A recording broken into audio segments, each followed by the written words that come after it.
Dahil some foreigners dito guys, yeah.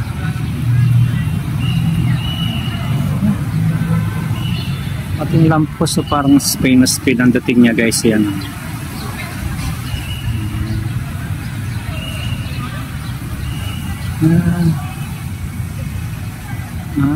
Manila Cathedral guys, June 21, with foreigners.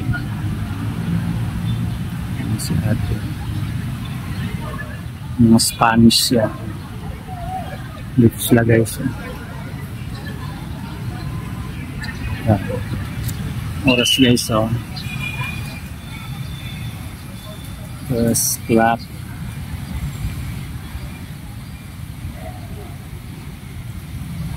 Pero ni-renovate, inaayos yung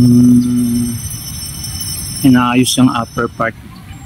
Kaya meron siyang mga net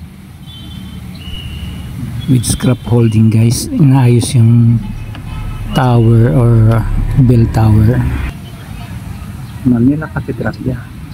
So look that area.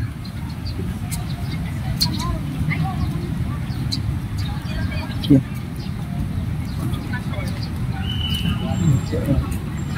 Spanish dumaan. Yeah. Okay.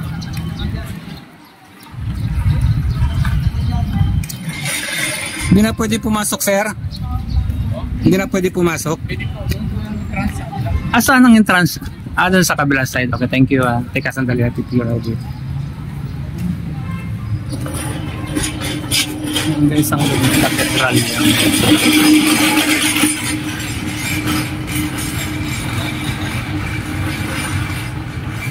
Okay. Nandun sa kabila ang entrance. Saan ang entrance, sir? Thank you. Okay. Sabi sa ng Palacio de Gobernador. In memory of Pope John Paul II pala meron sa dito. Pope John Paul II.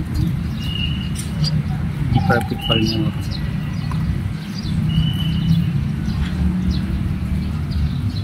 May isang structure niya guys, so yung kanyang architecture, grabe,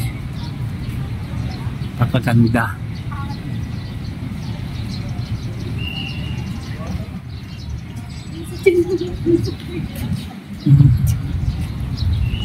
Ganda ng architecture.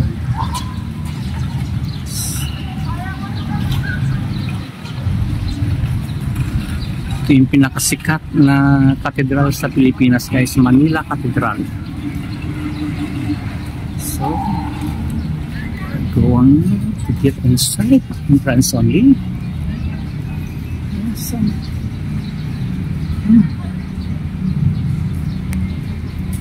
Because dito super interesting. That's me. Evacuate.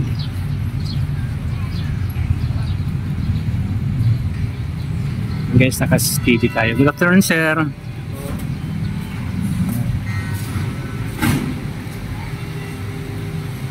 Wow, really beautiful. First time kong pumasok dito guys. Yan. Wow. Napakaganda ng Manila Cathedral.